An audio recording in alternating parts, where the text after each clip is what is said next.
Ganito rin ba yung head panel nyo? Yung basag-basag na at walang makabitan ng clip kaya hindi nyo na ma-screw ng mabuti? Pwes, panoorin nyo yung video na to at gagawa natin ng paraan yan. Kung kayo ay merong ganitong klaseng head panel na basag-basag na at hindi nyo na ma-screw at wala kayong balak bumili ng bago o walang stock sa NWOW o gusto nyo mag-DIY, ito ang tamang video para sa inyo. Ako po ulit si Mike ng Easy E-Bike para sa isang bagong video kung paano natin aayusin itong basag-basag na head panel.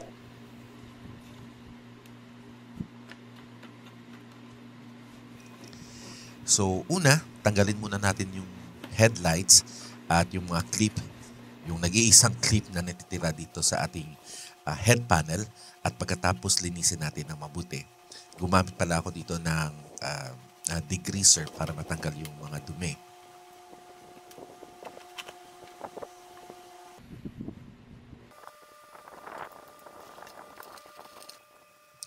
Tapos nagpunas po tayo at gagamitan po natin to ng ating aluminum foil. Gagamitin ko lamang po yung aluminum foil na parang mold, no, sa ating gagawin na project kung paano natin magawa ng paraan na malagyan ng bagong lagayan ng clip para ma-screw natin yung ating head panel. So, yan naman po yung mga parts na dapat po ay may clip. Pinaglalagyan natin ng aluminum foil at para gawing mold. So, ayan na po. Meron po tayong 4 at iisa na lamang po yung natira dyan na pwedeng makabitan ng screw.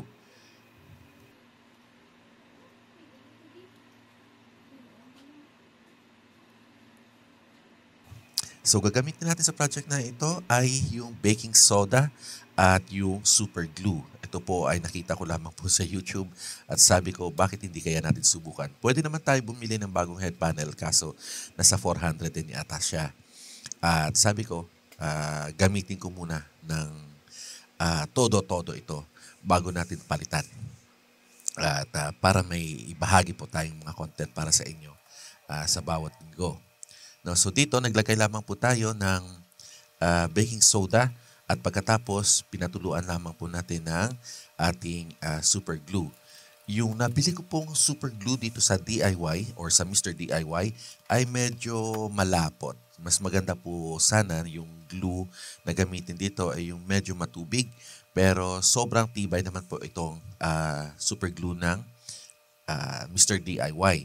Pero konting advice lamang, kung ito yung gagamitin nyo sa Mr. DIY, pakonti-konti lamang po yung paglagay ng ating baking soda. Kasi hindi siya nagmi-mix agad sa ating baking soda. So ayan, nakikita nyo, meron na po tayong lagayan ng clip. So, yan, nililiha lang po natin para maging maayos lang po yung korte niya. At pagkatapos, syempre, medyo napakapal yung paglagay natin. Kaya medyo bawas tayo ng konti.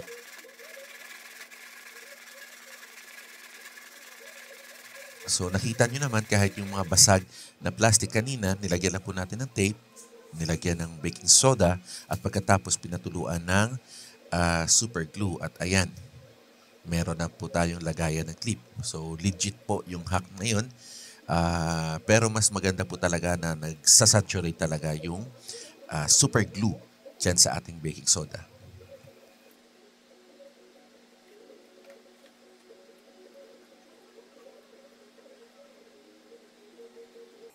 So, ayan, sinukat natin ulit sa ating head panel at para mamarkahan kung saan tayo maglalagay ng or magbubutas, no? So ayan, pagkatapos nating butasan, naisipan ko na rin na lagyan ng cover itong sa gilid para wag tayong pasukin ng tubig at syempre ng dumi na rin. So yan lamang po yung gamit ko, kung ano lamang po yung mga nakikita ko dito sa bahay. So yan, kinortihan lang natin, tsaka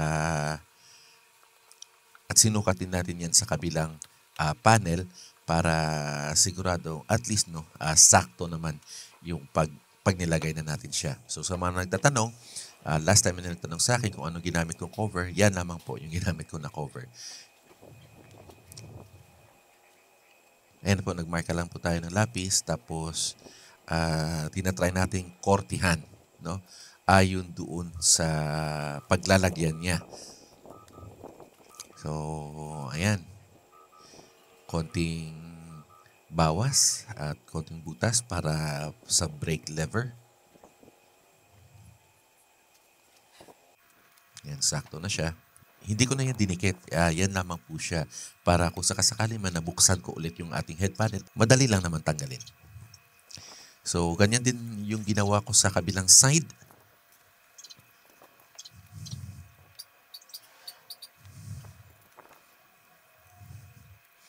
So, ito ay para-paraan lamang po para at least hindi tayo pasukin ng tubig dyan. Kasi alam nyo naman yung ating e-bike, medyo sensitive po yan sa tubig. At least dito, kahit papaano, nababawasan natin yung posibleng mangyari sa kanya na mabasa siya ng tubig.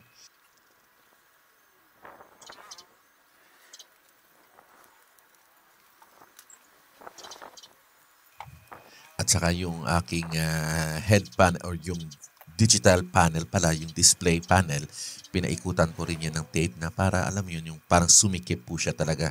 Sumakto siya sa butas niya at para hindi pumasok yung tubig dyan kung sakasakaling mang inulan.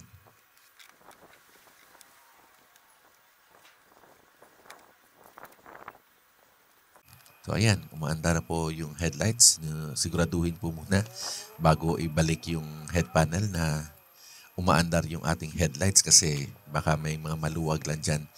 Alam nyo man itong ating WSP, minsan medyo dahil naaalog po siya, kaya medyo maluwag po minsan yung, lumuluwag minsan yung mga kable, no? Yung mga connectors niya.